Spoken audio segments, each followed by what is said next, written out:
अब हमारा next topic आता है एब्रप्शिया प्लेसेंटा। ठीक है, ये भी इंपॉर्टेंट है, अलग से पूछा जा सकता है या फिर as a part of question हो सकता है एपीएच का। ठीक है, डेफिनेशन देखते हैं। Form of antepartum haemorrhage where bleeding occur due to premature separation of normally situated placenta.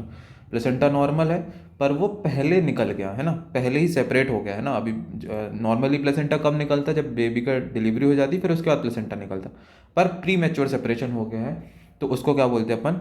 एब्रप्शिया placenta. ठीक है, ये 3 टाइप का होता है, रिवील्ड, कंसील्ड और मिक्स्ड। रिवील्ड में क्या होता है? Blood insinuate between membrane and decidua and comes out of external os. ठीक है, तो रिवील्ड में क्या होता है कि प्लेसेंटा सेपरेट हो गया और इधर से ब्लड बाहर निकलेगा। कंसील्ड में क्या होता है? Blood collect behind the separated placenta और in between the membranes and decidua. ठीक है, तो रिवील्ड वाली वेराइटी में ये प्लेसेंटा सेपरेट हुआ और ब्लीडिंग यहाँ से होती जाएगी, और कंसील्ड वाली वेराइटी में यहाँ पर प्लेसेंटा सेपरेट होगा लेकिन जो ब्लड है उसके पीछे इकट्ठा होता जाएगा। तो कंसील्ड मतलब उसके पीछे इकट्ठा हो रहा है और रिवील्ड वाले में थोड़ा थोड़ा निकलना चालू हो जा रहा है। और मिक्स्ड जो है मोस्ट कॉमन होता है, मिक्स्ड मतलब दोनों ही मिल सकते हैं। तो ये हो गए एब्रप्शिया प्लेसेंटा के टाइप, कौन कौन से? रिवील्ड, कंसील्ड और मिक्स्ड। फिर आता है रिस्क फैक्टर। तो रिस्क फैक्टर क्या क्या है? एक तो हाई बर्थ ऑर्डर, ठीक है, एडवांसिंग एज, ज़्यादा मदर की एज ज़्यादा हो, स्मोकिंग हो सकता है, hypertension in pregnancy most important factor है, रिस्क फैक्टर है ना इसका, एब्रप्शिया प्लेसेंटा का। ट्रॉमा हो सकता है ना, छोटी कॉर्ड हो तो शॉर्ट कॉर्ड, ठीक है, सुपाइन हाइपरटेंशन, हम छोड़ो ये मत याद करो। फिर फॉलिक एसिड डेफिशिएंसी याद कर लेना। प्लेसेंटल कॉज में सर्कमवेलेट प्लेसेंटा और ये बस सर्कमवेलेट प्लेसेंटा याद कर लो। ठीक है, यूट्राइन फैक्टर में प्लेसेंटा इम्प्लांटेड ओवर सेप्टम। ठीक है, मतलब जो सेप्टेट यूट्रस होता है, मालफॉर्मेशन, मलेरियन मालफॉर्मेशन में पड़ा होगा सेप्टेट यूट्रस, तो वहाँ पर जाके इम्प्लांट कर जाए, है ना, फिब्रॉइड के ऊपर इम्प्लांट कर जाए तो जल्दी सेपरेट हो जाएगा। ठीक है, तो ये सारे रिस्क फैक्टर हैं, सिंपल से याद कर लेते हैं वापस से। हाई बर्थ ऑर्डर, मदर की एज ज़्यादा हो, स्मोकिंग करती हो, हाइपरटेंशन इन प्रेगनेंसी, ट्रॉमा हो सकता है, छोटी कॉर्ड हो तो खिंच जाएगी, निकल जाएगा, folic acid deficiency, placental cause में सर्कमवेलेट प्लेसेंटा, यूट्राइन फैक्टर में प्लेसेंटा इम्प्लांटेड अगर सेप्टम में इम्प्लांटेड हो गया या फिर फिब्रॉइड में इम्प्लांटेड हो गया। फिर नेक्स्ट आता है क्लिनिकल फीचर। क्या देखेगा? Clinical feature depends on degree of placental separation, कितना प्लेसेंटा सेपरेट हुआ उस पर डिपेंड करेगा। जितना ज़्यादा प्लेसेंटल सेपरेट होगा उतनी ज़्यादा भाई उसमें क्या होगा कि फीटल हार्ट रेट कम हो जाएगी, सब कुछ है ना। स्पीड एट विच सेपरेशन अगर, कितनी स्पीड से सेपरेट हो रहा है, और वेराइटी कौन सी है, कंसील्ड और रिवील्ड वेराइटी, उसके हिसाब से जो क्लिनिकल फीचर रहेंगे। तो क्या क्या सिम्टम मिलेगा? तो वेजाइनल ब्लीडिंग मिलेगी, ठीक है, जैसे प्लेसेंटा सेपरेट होगा ब्लीडिंग स्टार्ट हो जाएगी। एब्डोमिनल पेन होगा, हाई फ्रिक्वेंसी कॉन्ट्रैक्शन मिलेंगे, ठीक है।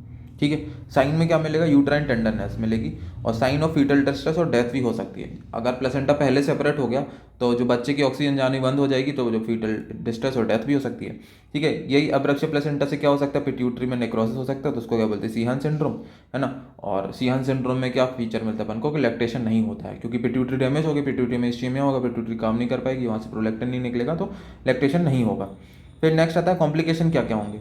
तो अब कॉम्प्लिकेशन में अब देखो दोनों वेराइटी के अलग अलग हैं। जैसे रिवील टाइप है, रिवील टाइप में क्या होता है कि अब जो ब्लड है वो निकलता जाए, जितने ज़्यादा मतलब उसकी कंडीशन खराब होगी, मतलब जितना ज़्यादा ब्लड निकलेगा उतनी ज़्यादा कंडीशन खराब होगी, तो अपन उसको तुरंत ट्रीट करेंगे। तो maternal risk is proportional to the visual blood loss, तो जितना ज़्यादा ब्लड लॉस होगा उस हिसाब से रिस्क रहेगी। जबकि इसका होता है कंसील्ड वेराइटी में। तो कंसील्ड वेराइटी में क्या हो रहा था, ये यूट्रस, ये प्लेसेंटा सेपरेट हुआ और इसके पीछे ब्लड इकट्ठा होता जा रहा है, तो अब ब्लड निकल ही नहीं रहा, तो अपन को पता नहीं चलेगा कि कितनी ज़्यादा जो है मदर की कंडीशन खराब हो रही है। ठीक है, तो कंसील्ड वैरायटी में हेमरेज होगा, कंप्लीटली कंसील्ड है अगर, तो बहुत ज़्यादा चांसेस हैं भाई कि इसकी मतलब ज़्यादा कॉम्प्लिकेशन, क्या क्या कॉम्प्लिकेशन, शॉक में जा सकती है पेशेंट, डीआईसी हो सकता है ना, oliguria, postpartum haemorrhage due to atony of uterus, अब यूट्रस एटोनिक हो जाएगा क्योंकि ब्लड सप्लाई, ब्लड बहुत ज़्यादा लॉस हो गया। फिर प्यूरल सेप्सिस हो सकता है। तो ये सारे जो कॉम्प्लिकेशन है, ज़्यादा सीवियर जो कॉम्प्लिकेशन है वो कंसील टाइप में देखते हैं। ठीक, कंसील टाइप में क्यों देखें? क्योंकि अपन को पता नहीं चल रहा है कि ब्लड लॉस हो रहा है ना, और कितनी ज़्यादा उसकी कंडीशन खराब है। ठीक है, क्योंकि वो ब्लड पीछे इकट्ठा होता जा रहा है कंसील वैरायटी में। फिर आता है फीटल में। फीटल में रिवील में भी यही है कि रिवील में अपन को दिख रहा है कि ब्लड लॉस हो रहा है, ब्लड लॉस ज़्यादा हो रहा है, तो अपन क्या करेंगे, उसको डिलीवर करा लेंगे, तो फीटल डेथ होने की चांसेस थोड़े 25 से 30% है। पर कंसील्ड में पता ही नहीं चल रहा है, तो उसमें फीटल डेथ होने की चांसेस ज़्यादा हो जाते हैं, 50 से 100%। ठीक है, death are due to prematurity and anoxia due to placental separation. या तो प्रीमैच्योरिटी के कारण डेथ हो जाएगा क्योंकि प्लेसेंटा पहले सेपरेट हुआ, बेबी मैच्योर ही नहीं हो पाया, और या तो एनोक्सिया, ऑक्सीजन की सप्लाई चली गई, तब हो सकता है। फिर क्या क्या इन्वेस्टिगेशन कर सकते हैं अपन? यूएसजी कर लेंगे, यूएसजी से क्या पता चलेगा? प्लेसेंटा की लोकेशन पता चलेगी। ठीक है, retro placental collection can be seen, है ना, प्लेसेंटा के पीछे कुछ कलेक्शन हो रहा है, कुछ ब्लड निकल रहा है, तो अपन को पता चल जाएगा। फिर ब्लड इन्वेस्टिगेशन कर सकते हैं, सीबीसी, ब्लड ग्रुपिंग कर लेंगे, डीआईसी प्रोफाइल देख लेंगे, ब्लीडिंग टाइम, क्लॉटिंग टाइम देख लेंगे, कुछ कोगुलेशन डिसऑर्डर तो नहीं है। ठीक है, ये सारे टेस्ट कर लेंगे। तो ये इन्वेस्टिगेशन तो नॉर्मली यूएसजी और ब्लड टेस्ट करना है, वो आप लिख देना। फिर आते हैं मैनेजमेंट में। तो मैनेजमेंट में अब क्या होता है कि एब्रप्सिया प्लेसेंटा, अगर प्लेसेंटा सेपरेट होना चालू हो गया है तो अपन को डिलीवरी करानी ही है बेबी की। जो डेफिनेटिव मैनेजमेंट है वो इमीडिएट डिलीवरी ही है, ठीक है। तो अब जब पेशेंट आएगी तो इमरजेंसी में क्या क्या करेंगे, 2 वाइड बोर आईवी लाइन उसमें लगा देंगे, आईवी फ्लूइड दे देंगे, blood investigation, blood transfusion, FFP की जरूरत होगी तो फ्रेश फ्लोजन प्लाज्मा दे देंगे उसमें, है ना, और उसकी मॉनिटरिंग करेंगे मैटरनल और फीटस कंडीशन की, ठीक है। अपन को डिलीवरी करानी है इमीडिएट, उसके पहले अपन ने ये सारी इमरजेंसी सेटिंग कर ली कि क्या क्या करा सकते हैं।